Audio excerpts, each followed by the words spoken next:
Okay, children, today uh, I'll be taking up or I'll just be giving a summary of chapter The Bond of Love.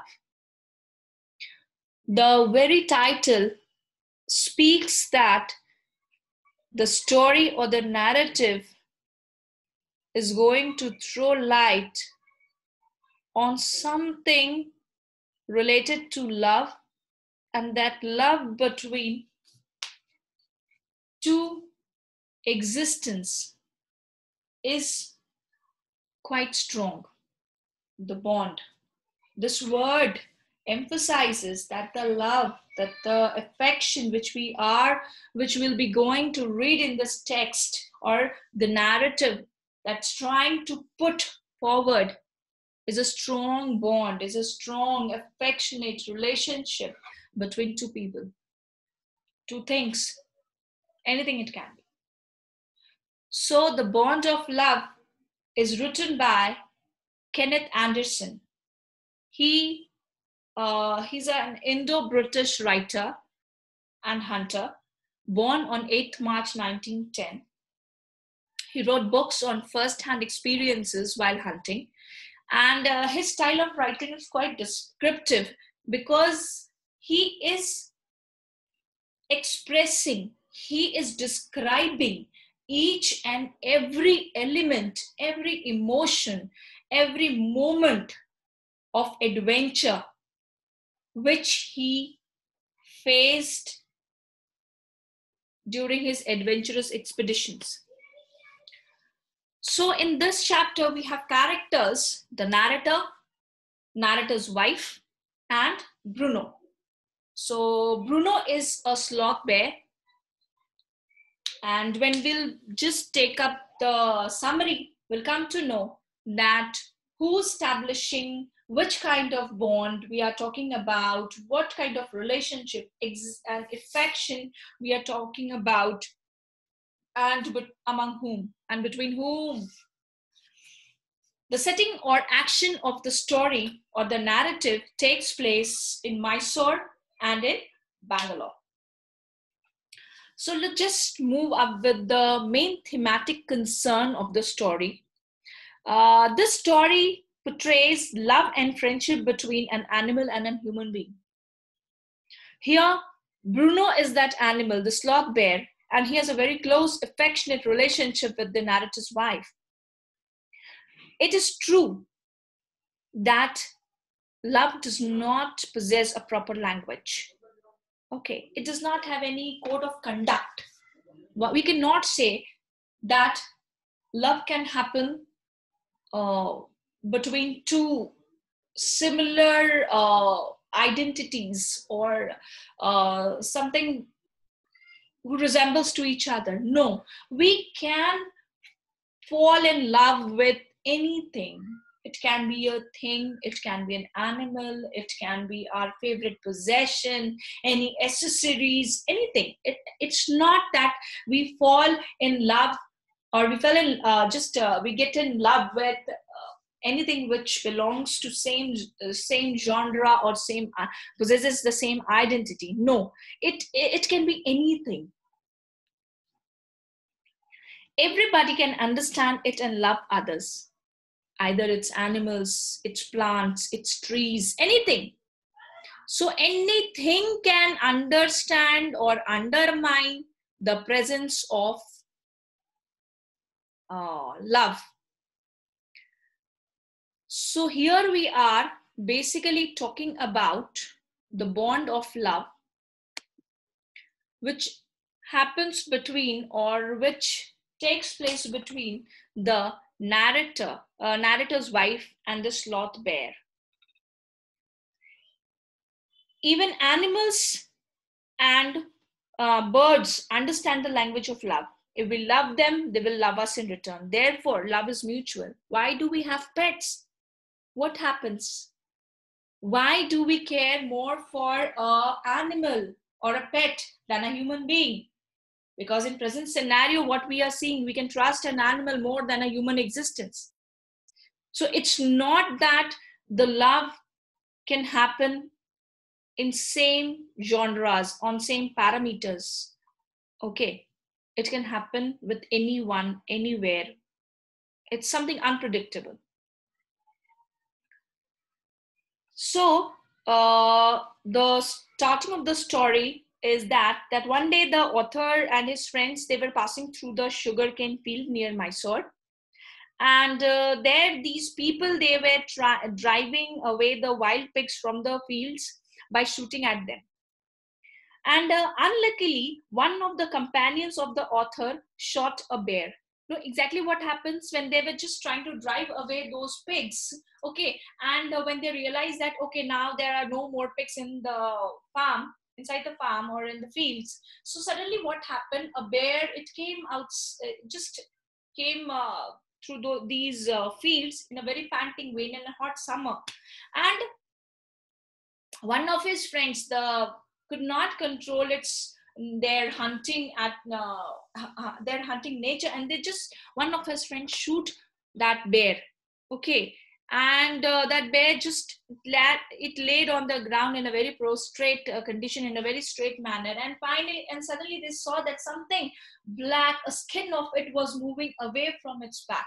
Okay, but when they carefully saw it, it was not the skin of the dead bear, but it was its baby, the baby of the bear, who just after getting after seeing that her mother is dead, he just climbed out, or just climbed down from the body, from the back of her mother, and he just came down and sat beside her mother, and it was whimpering badly.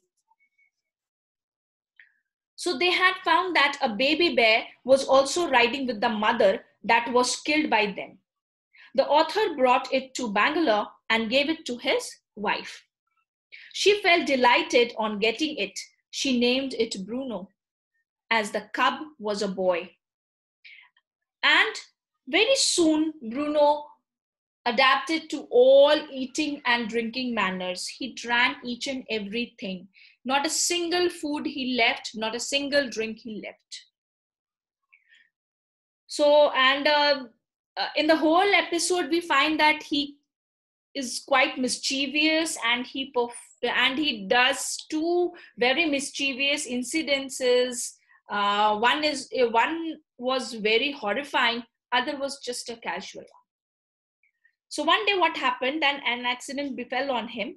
The bear entered the library and ate some poison, that is barium carbonate and all, that had been put there for rats. The poison paralyzed the bear, but somehow dragged himself to the author's wife.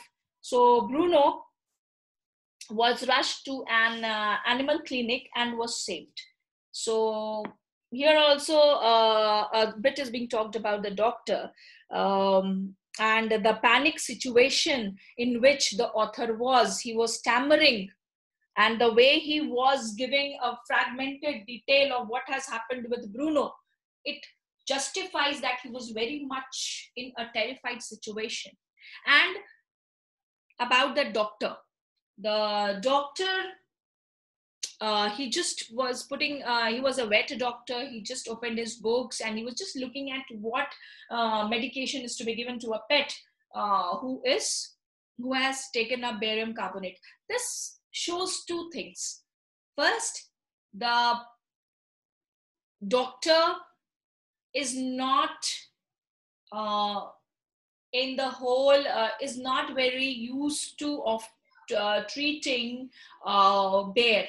Okay. Second, it might be that the vet was not an experienced. So two things comes out with this behavior of the doctor. So he was this Bruno. He was rushed to the clinic and he was saved there. And again, Bruno next time he drank in a gallon of engine oil, but the oil didn't cause any effect on him. Slowly and gradually, Bruno started growing, and he was equaling the size and height of an Alsatian. And at one point of time, he has outgrown the height and size of an Alsatian. And then it was suggested to the author's wife and to author by his son and other people that they should just keep this bear to the zoo, because it won't be possible for them to keep it here here anymore. So though it was very difficult to convince author's wife, but finally they succeeded in giving her this thought, and she also agreed. And within a flick of time, they didn't waited that, and they were not sure. They were just having a kind of doubt in their mind that what would happen if his wife, author's wife, would get back to her own position of not leaving Bruno. Okay, so they just, in a very fun and fun, and they just wrote application to the curator, and from there they got the responses. They wanted to have a tamed bear in their zoo, and he was chained, and he was sent to the zoo. The author and his son, he was caged and sent to the Mysore in Alori, and Baba was packed off. So Baba and the author's wife both felt very sad after it. Both were undergoing departing grief. And whenever anyone who was in the way of going to Mysore, so they were asked, they were pleaded to just see how Bruno was there. Author's wife used to just call each and every time that what Bruno was doing and what response she was getting. The response which she was getting was that was not good. Bruno was not in a very happy mood. He was very sad. Okay, so with the very passage of time, that author's wife, she came to know that Bruno is in a very bad condition, and so she asks her husband that, or whether she is very stern on this, and tells her husband that, asks her husband to take her to the zoo, and she also gives him a very one-to-one statement that if he is not willing to take her, she will go on her own.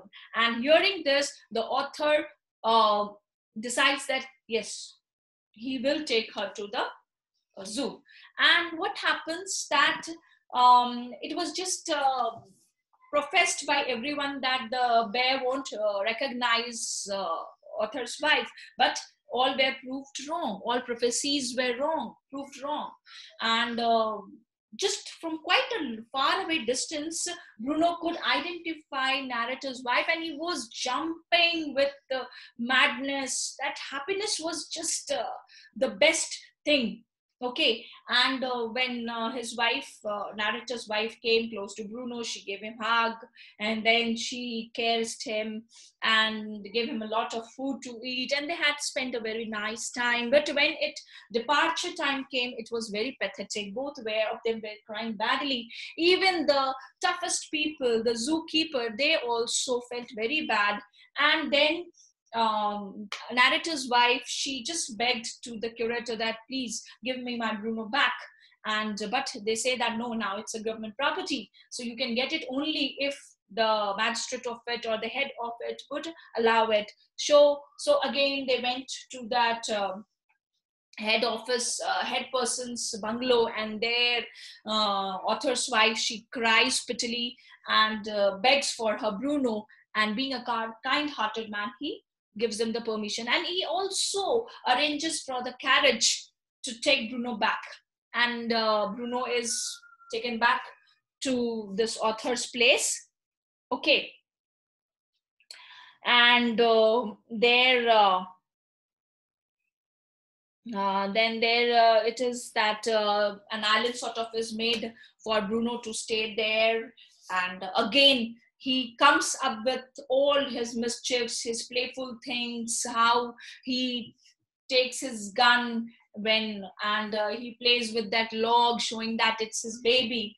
And finally, when the author's wife gets back her Bruno, both Bruno and author's wife become very happy. So with this, this was the main gist of the story, the bond of love.